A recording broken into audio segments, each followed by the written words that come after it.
Welcome to bird media. నేను మీ పవన్ కృష్ణమూర్తి.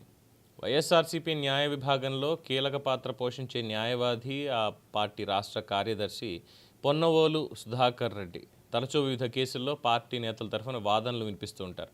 పార్టీలో న్యాయ వ్యవహారాలు ఎదురైనప్పుడు ముందుగా గుర్తు వచ్చే పేర్లలో ఆయనదే ప్రధానంగా ఉంటుంది అనేది వైసీపీలో చెప్పేటువంటి అంశం. అయితే ఆయన కోర్టులో చేసేటువంటి వాదనలు మాత్రమే అప్పుడప్పుడు చర్చకి దారితీస్తూ ఉంటాయి. ఇటీవల రాజ్ కేసిరెడ్డి జైల్లో ఉన్న నేపథ్యంలో కొన్ని సౌకర్యాల కోసం పిటిషన్ దాఖలు చేసినట్టుగా తెలుస్తోంది.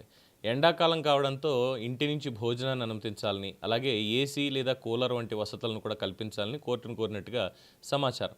సరే, ఎండాకాలం అనే ఇంకోటనే కాదు, కానీ వ్యక్తిగతంగా అయ్యా నాకు హెల్త్ ఇష్యూస్ ఉన్నాయి కాబట్టి కూలరో ఏసీనో పెట్టమంటే డెఫినెట్గా దాన్ని మ్యాజిస్ట్రేట్ గారు చూసి అవకాశం ఉంది, పెట్టించండి అని చెప్పేటువంటి అవకాశం ఉంది. సో అయితే ఈ పిటిషన్ తరఫున కోర్టులో వాదనలు వినిపించేందుకు పొన్నవోలు సుధాకర్ రెడ్డి హాజరయ్యారు. వాదనల సందర్భంగా ఆయన ఇంటి భోజనం యొక్క ప్రాముఖ్యతని వివరిస్తూ మాట్లాడారట. బయట ఎంత మంచి హోటల్లో భోజనం చేసినా కొంతకాలానికి విసుగొచ్చేస్తుంది.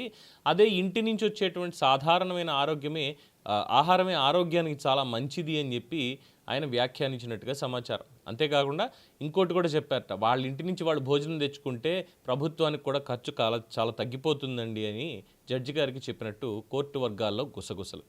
దీనికి ప్రతిగా ప్రభుత్వం తరఫున వాదించే న్యాయవాది మాత్రం భిన్నాభిప్రాయం వ్యక్తం చేస్తూ ఖైదీలకి ప్రత్యేకంగా ఏసీ, కూలర్ వంటి వసతులు కల్పిస్తే ప్రభుత్వం మీద అదనపు ఆర్థిక భారం పడుతుందని, దానికంటూ కొన్ని ఎగ్జంప్షన్స్ ఉన్నాయని, ఎవరికి కల్పించాలి ఎవరికి అవసరం లేని దానికి ఎగ్జంప్షన్స్ ఉన్నాయని, అలాగే విద్యుత్ బిల్లులు కూడా పెరుగుతాయని చెప్పి కోర్టుకి ప్రభుత్వం తరఫున న్యాయవాది సమాధానం చెప్పారు.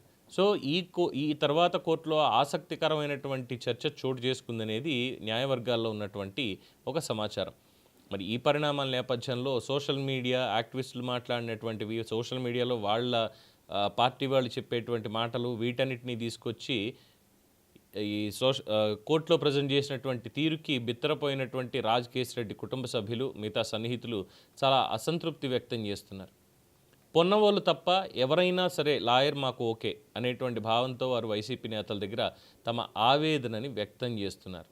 మొత్తానికి కోర్టులో జరిగిన ఈ వాదనలు రాజకీయ వర్గాల్లో అయితే చర్చకి దారితీస్తున్నాయి. అయితే కేసు తుది పరిణామాలు ఎలా ఉంటాయి అనేది కోర్టు నిర్ణయాల మీద ఆధారపడి ఉంటుంది. కానీ ప్రజా సమాజంలో మాత్రం సోషల్ మీడియాలోనే కాదు, రాజకీయ పక్షాల్లో కూడా చెప్పుకునేటువంటిది అంబటి రాంబాబుకి ఏదో లక్ ఉంది కాబట్టి మొత్తానికి ఆ కేసులు అలా చేయించారని నేను ప్రకటించుకున్నాడు, లేదు అంటే వేరే రకంగా ఉండేది.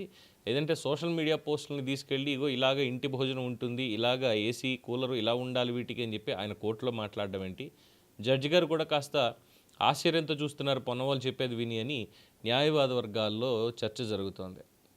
సో ఇవన్నీ చూసిన తర్వాత రాజ్ కేసిరెడ్డి ఫ్యామిలీ అయితే మా కొద్దీ పొన్నవోలు, మాకు వేరే వాళ్ళు ఎవరన్నా చూడండి అని చెప్పి వేరే వాళ్ళ దగ్గర, పార్టీ నాయకుల దగ్గర వాళ్ళ ఆవేదనని, ఆక్రోశాన్ని వ్యక్తం చేస్తున్నట్టుగా తెలుస్తోంది.